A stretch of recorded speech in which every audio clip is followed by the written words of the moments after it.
Kesultanan Aceh Darussalam merupakan salah satu kerajaan Islam yang pernah berdiri di Indonesia dan menjadi salah satu bukti perkembangan Islam di tanah air. Sebelum kita lanjut, seperti biasa yang belum berlangganan silahkan tekan tombol subscribe untuk sama-sama kita menginformasikan kepada yang lain sekilas pengetahuan.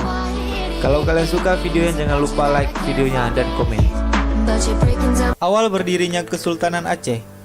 Kerajaan ini didirikan oleh Sultan Syekh Ali Muhayyad pada tahun 1514, menguasai beberapa daerah di sekitarnya.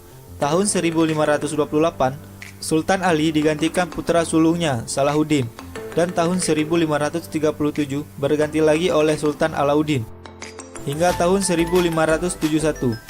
Lalu penguasanya terus berganti tiap periode. Kesultanan Aceh mengalami masa kelam yang cukup lama akibat sultan yang kurang baik, dan akhirnya mengalami masa kejayaan pada kepemimpinan Sultan Iskandar Muda pada kisaran tahun 1607 sampai 1636. Pada masa ini, Aceh bisa menaklukkan Pahang dan menyerang Portugis di Malaka.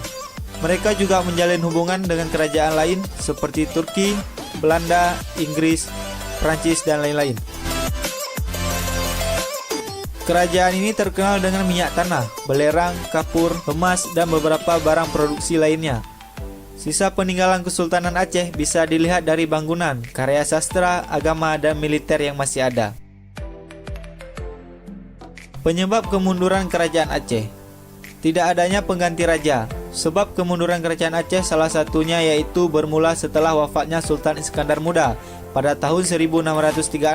Pada saat itu, pemerintahan Sultan Iskandar Thani, yaitu raja terakhir, kemunduran kerajaan mulai terasa dan memiliki dampak yang signifikan, sehingga tidak ada yang berani menggantikannya. Yang kedua, pertikaian. Sebab kemunduran kerajaan selanjutnya adalah pertikaian yang terus-menerus terjadi di Aceh antara golongan bangsawan dan golongan ulama. Hal ini berdampak pada persatuan internal, sehingga hal ini membuat kerajaan Aceh melemah. Perbedaan aliran dalam agama pun dapat membuat pertikaian di tubuh golongan ulama. Yang ketiga, pelepasan wilayah.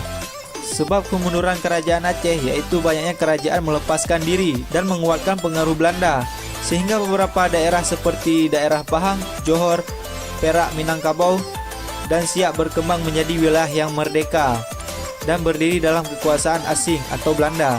Demikianlah sejarah kerajaan Aceh yang berkuasa kurang lebih selama 4 abad. Kemunduran kerajaannya pada awal abad ke-20 karena wilayahnya telah dikuasai oleh Belanda, dan serangan Belanda yang akhirnya membuat Sultan menyerah dan kehilangan tahtanya.